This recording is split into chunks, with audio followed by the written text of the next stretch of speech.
What is going on, everyone? This is Dr. Josh Funk, and you are listening to the Strength and Knowledge Podcast. Good morning, everybody. This is Dr. Zach Baker of R2P and R2P Academy, and we have on with us again Dr. Seth Hawks, one of our 2 sports residents here at the R2P Sports Residency, and he's got an awesome article for one of his residency research article reviews for us today that's talking about interval throwing. So, Seth, do you mind elaborating on the article that you chose and kind of the reason for why it piqued your interest?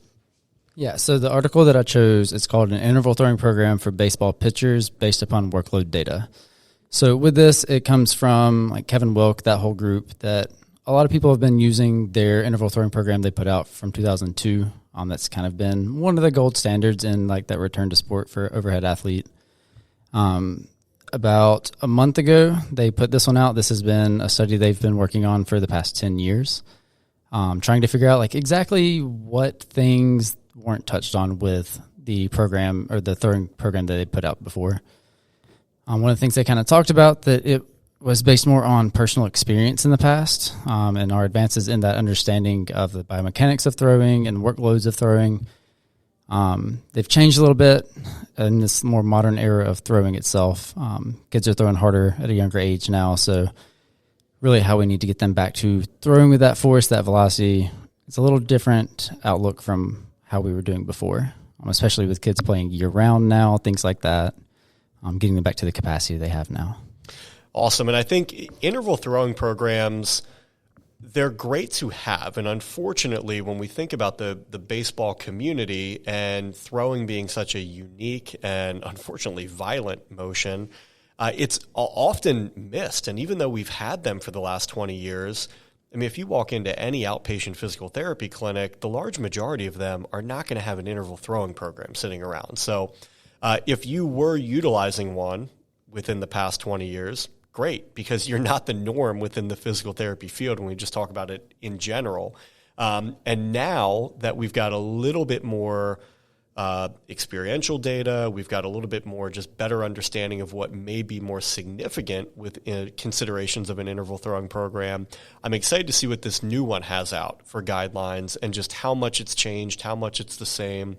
Do you mind talking a little bit about within this study, what did the patient population look like, and what were they doing from an intervention or a testing standpoint?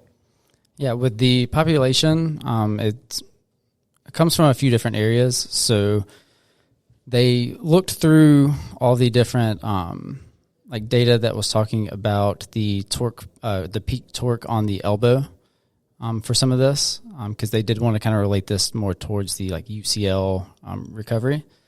So what they did at first was they did some data mining from the Modus baseball sensor, the Driveline Pulse now database, and they looked at over 230,000 prescribed flat ground throws. From the amount that they looked at, 111,000 of those were tagged as long toss, which ranged between 30 and 300 feet. And then they took any of those distances within there that had over 1,000 throws to classify the relationship between that throwing distance and that peak elbow varus force.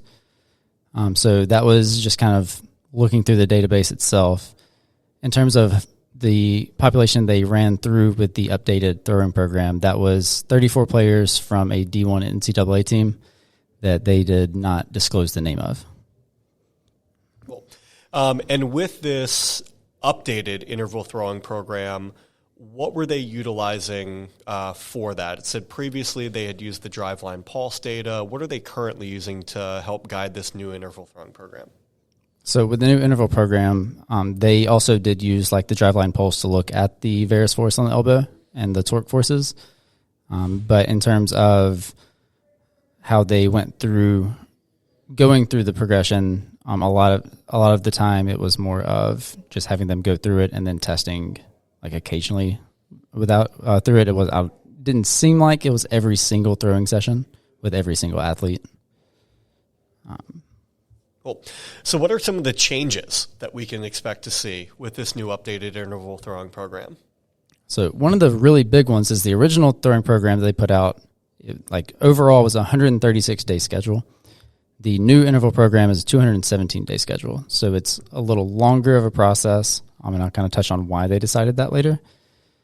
They also changed it from like phases of throwing that were in the previous one to where it was that athlete was asked to stick with this one phase for 2 sessions. If they felt good, go to the next phase. Go to the next phase after 2 sessions. This one is a little more of steps, and each step in the process is each throwing day itself. With that, it changes more of the throw counts, the distance, and the intensity of each throwing day. And instead of there being not as big of a difference between the flat ground throwing and the mound throwing progressions in the original one, it's split up a little better with the new program. So the first half of it is that very like long toss flat ground throwing, and it's scheduled 3 days a week, every other day with 2 days off on the weekend, essentially. Starting at 30 feet, working your way up to 120 feet by that week 11 or 12. And then pitchers are instructed to pitch from that flat ground for 2 weeks before they progress into the mound progressions. Just get accustomed to the pitching motion again. Most likely it's been way longer than just 11 to 12 weeks. They've been dealing with the rehab process for months beforehand. With that, the mound progressions, they consist of light and heavy flat ground days, bullpen sessions, and light catch. The heavy load long toss days, they include pull downs, so the athletes are instructed to like take a shuffle step and then throw with intent on a line. One thing that is similar with both of them is on some of those long toss days, you do want the step through with the arc as well. So I do like that they kind of kept that in because some days that's how you need to change that intensity. With that, the pitchers are allowed to start throwing changeups around week 19 and breaking balls at week 23. And they don't really have a specific percentage for like pitch type, pitch ratios with that because there isn't much significance on the amount of elbow varus force that gets put on with each type of pitch. It's more of the individual's throwing mechanics itself that causes that. Yeah. I remember hearing that when I was coming out of school, and I always just assumed, a curveball or a slider is going to ruin your elbow. And if thrown properly, it shouldn't. And I think a lot of times the increased force or the increased stress is due more to just mechanical differences than the actual nature of that pitch. Yeah, and I think personally, one of my favorite things that they added in on this one is they actually have designated deload weeks. So it's at week 4, 7, 22, and 29 of the throwing program. They touch on a little bit of that, like why they decided to keep it and like potentially some issues with it. One of the things they kind of talked about with that is when they looked at the acute and chronic workload forces that were being placed. So it caused a little bit of a decrease in the acute workload force for that week. But as long as you went about it the right way that next week, stuck with the program properly and kept them within the right realm, there was really no issue with there being any risk of injury. And I'll get on a little bit more of the percentages with that later. And for those unfamiliar, the original throwing program was more of an every other day throwing program, and you had to hit each phase twice before you could move on to the next one, typically doing some warm-up throws, 30 to 45 feet, progressing into the designated distance. And there were specific throw counts up until 75 feet, and then they started to give a little bit more of a range of, example, 20 to 25 throws. With the mound progression, they were often prescribed with various intensities at around 15 at 50%, and stage 3 in that throwing program allowed for breaking ball pitches, but thrown with decreased intensity compared to the fastball pitches. So when we look at the updated versus the original throwing program, can you highlight some of the big differences for us? If we're looking at like the results of this study, what are some of the highlights that you find there? So with the flat ground progression with the updated program, it was 105 days overall, with 45 of those being throwing days. The original, that flat ground progression, was 72 days with 24 throwing days. So definitely a little longer of a process to get through all of these. And then it's the same type thing with the mound progression itself as well. So the updated program is 112-day progression with 75 being throwing days. With the original program, it was 64-day progression with 22 throwing days. So we're definitely getting a lot more throwing days involved over a longer course of time. But even if you look at the ratios of how many days versus, it's laid out a little more conservative in terms of not stressing and overloading too much. The updated program, it finishes at a chronic workload of 10.8. The original program, it finished with a workload of 15. So when you look at what the typical in-season chronic workload is for a pitcher, it's usually between 12 and 15.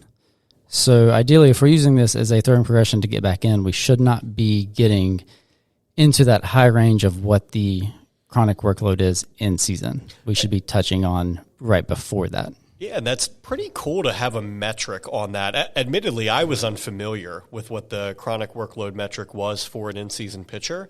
And I look at this as like a running program. And if you're getting ready to run a marathon, you shouldn't be going into that marathon already having peaked and already feeling like you've already ran the marathon. You should be going into it feeling like you've done enough work to optimize your performance for that race. And that's pretty wild when you look at this, that they were able to drop that from 15 down to 10.8. And it does, on paper, it makes it look like you are going into the season or going into whatever portion of the season you're going to participate in a much more fresh but prepared state, whereas the other one, it almost feels like you're in the mid-season point and you're just starting. Yeah, and then another thing that we talked on with it, the acute to chronic workload ratio, the safe range that we typically go on is 0.7 to 1.3 for that ratio. With the original program, it stayed within that safe range for 82% of the program, and it peaked at 1.62, which is 24% over that desired range. That ended up being for 10% of that entire program schedule. When looking at the updated one, we stayed more in that safe range for 91% of the program, and we peaked at 1.33, which is only 2% over that desired range. So in terms of looking at ratios of that, it's pretty obvious that it seems a little safer going with the little more drawn out, more structured program of this updated throwing program they have as compared to that original, in terms of just taking a little bit of that extra stress off. So when we start to draw some conclusions from this and some takeaways, it looks like this newer program is a longer and a more gradual progression, which we could hypothesize that may be beneficial just to overall healing of the tissues. We're not stressing them too much too quickly. And this may be better tolerated as well. And this is probably due to, if you look at the velocities that guys are throwing now compared to what they were doing 10, 15, 20, 30 years ago. I mean, it used to be unheard of to have somebody hit 100 in a game. Now you have guys that, that's their range, is 98 to 100, and they're throwing it multiple times per game, 5, 6, 7 innings into an outing. So when you factor in just the velocity at which they're throwing at and the stress that the body and the elbow is going to take, we need to account for our training in some mechanism to support that as well. Were there any other either limitations that you thought were significant, or were there any other conclusions that you drew from this? And then ultimately, how are you going to take this into clinical practice? So some of the limitations is, they're looking at D1 athletes with this, and it was all from the same team. So they had the same pitching instructor, pitching coaches, all of that. Along with that, they're all the same age typically, or they were fairly around the same height. The differences were very minimal with that. So we could see a different workload relationship with pitchers of different ages, different heights, different weights, things like that.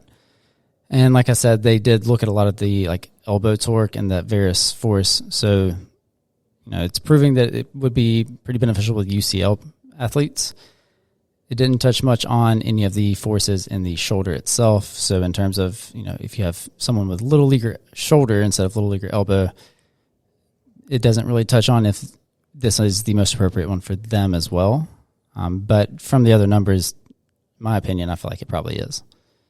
And really, with application of this, it's going to be important to have that discussion on like properly progressing the throwing. It's likely longer than your athlete's going to want to take. So spending that little bit of time of saying, hey, like risk versus reward. Let's talk on this. Like if we don't make it into starting day, but we make it a month and a half later and you're throwing better, you're throwing with less soreness or any symptoms afterwards, then we're going to make sure that we don't get to have to go through this again next season. And I do like that they stress that importance of deload weeks. Like I said, they kind of talked on, we got a little below that safe range of the acute to chronic workload. It got down to like, I think it was 0.68. So still barely under that 0.7 threshold. But the second they got back into the next week of progressing back in, they stayed right within that risk realm. So I just like to use that as like, even with other athletes, like we were talking earlier with, you wouldn't run a marathon right before a marathon. You deload a little bit before then. So that idea can be applied pretty much with any athlete you work with. No, and I think the biggest thing that this does clinically is it gives you a playbook to go off of. And like you had mentioned, this is dealing mostly geared towards people coming off UCL, but you could apply this to any upper extremity injury, whether it's a labrum or rotator cuff or something else that has sidelined them from throwing for an extended period of time. And that's where you use clinical judgment as to, do we need to make any modifications to meet either your level of competition? Are we a Division I pitcher or are we a 14-year-old kid? Is this Little League shoulder or was this a Tommy John surgery? But I think those decisions and that clinical judgment and modifications that you make, it's much easier to make those when you have a template to work off of as opposed to trying to create one from scratch. So, Seth, as always, appreciate the time and energy on this. And for those listening, stay tuned next month for when Seth is back on here covering something along the lines of emergency management. Seth, thanks for being on. Thank you.